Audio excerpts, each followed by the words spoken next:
and the EU in particular, very much depends on being successful on how we handle this issue.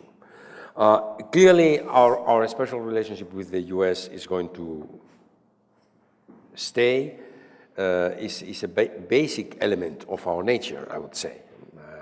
Let's not forget, I didn't mention it before, but let's not forget that the US was quite instrumental in having this coal and steel community being put together, and then the creation of the European community, etc. So the unity of Europe owes a lot to the US, and in that respect, I mean, there is like a link from birth in that respect. Yes, and, Europe would not be Europe without the Marshall Plan. Absolutely. That's clear. Absolutely. And obviously NATO then played a fundamental role, particularly during the Cold War, etc., etc. So that link is there, I would say, is a given fact. So what is the challenge? The challenge, I think, is to find the right ground of understanding with Russia. This is of paramount importance for us. I think it's for us and for everybody. It's of paramount importance for Russians, and paramount importance for the US, and is obviously critical for the EU to find a new ground of understanding with Russia. And I say a new one because obviously Cold War and so on we can forget, but it is also true that the kind of relationships that we have developed and established after the Cold War until now has too many flaws and has been too,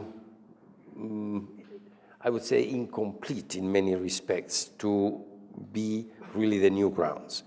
I think this is a pending issue which we have to, together with Russia and together with the US, establish a new understanding, a new way of relating to one each other,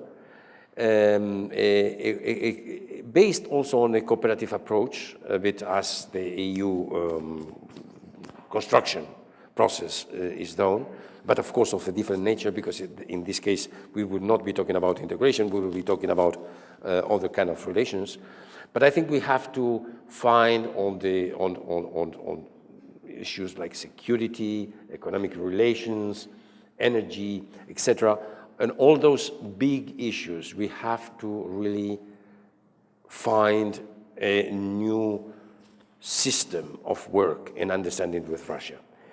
And for that purpose, I think we will have to make an effort on our side, and I think the Russians also will have to make an effort. I think Russia also is still somehow finding its way from the big superpower that was the Soviet Union. They went through a period of practically melting down into different pieces, with parts of the old Soviet Union becoming independent, with a state that was in crisis. The authority of the state was in crisis. Financially and economically, the country went very badly. Well, after that, there was a period, there has been a period of economic growth and a certain recuperation. All this, of course, has had its own impact in the political life and social life of Russia. So somehow, I think Russia is still in the work to find its own way in this new period, in this new era, if you want to call it that way. So I think we all have to make an effort. But what I'm convinced is that it's critical. If we want to have certainly peace, but also progress, not only in Europe, but in the world, we need this understanding. Absolutely, but you see, you have pushed too hard on Russia. I think we went too fast on Kosovo, and that is why we are having to pay the price in Georgia.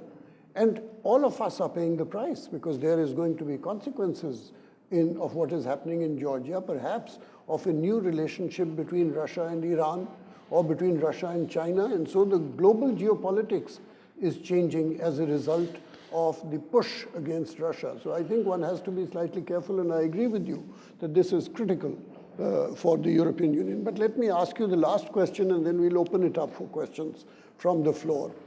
We are in the middle of an extremely serious financial crisis in the United States and in the world. What is the effect of this crisis on Europe? Is this something which is typical only to the United States, or is it affecting Europe and the rest of the world? And if so, what is your contribution? You are more powerful economically than the United States. The United States is 31% of the world's economy. You are 33% of the world's economy in the European Union. And so you have a role to play. But are you playing that role? What are you doing in the face of a financial crisis which is going to affect me, my children, and my grandchildren? So I hold you responsible. Thank you very much. No, but I think clearly, I mean, that is, of course, when you mention the economic power of Europe, is true. At the same time, it's obvious that when you are not a state, but a conglomerate of states, your capacity to act is always more limited and different. But certainly, I think that Europe can contribute to solve the present crisis. I think that we all suffer of it. Globalization. Personally, I think globalization has many positive aspects, but has some very negative ones. And one of the negatives is that when something bad happens, and particularly when something bad happens at the neurological center of the economy of the world, well, it immediately transmits to all the rest of the body. And that means that somehow, in different degrees, of course, but everybody is affected. Now, Europe can do a lot, I think, to help. I don't think it is in the hands of Europe to solve this crisis, particularly what is the financial part of the crisis, because it has basically to be solved in the US. It's in the US where it has started, is where it has propagated more rapidly and more deeply. So the main measures have to be taken here. But certainly, it's not enough to be taken here. The rest of the world has to cooperate also, and certainly Europe, probably more than others, due to our own weight in economic and financial terms. I think that we are in the right path right now. For a week or two, that was not the case. And we saw something that sometimes happens in Europe when we are dealing with issues that do not pertain to the field of competence of the European Union. And in this case, the fiscal policy is not part of the competences of the European Union. So the monetary policy done by the central bank, European Central Bank, for the Euro countries acted, but there were no fiscal policies by member states going in the same direction. In fact, they went in many different directions, and that created even a deeper negative reaction to the financial crisis. I think that last weekend we finally came to act together, and there was this meeting between the representatives of the Eurozone plus UK, in which some basic agreements were taken on how to go with some fiscal policies. Today and tomorrow there is a European Council, which is the meeting at the level of heads of state and government of the European Union. And I'm sure that from this European Council, very clear guidance for the fiscal policy are going to be issued. So I think that if Europe in that respect begins to have a common response to the financial crisis, this is going to help the positive dynamic that has also been created in the US. And I think if other countries then, other countries that are, well, important holders of financial means like China and others follow in this path, I think that we will be in the good direction to cope with the crisis.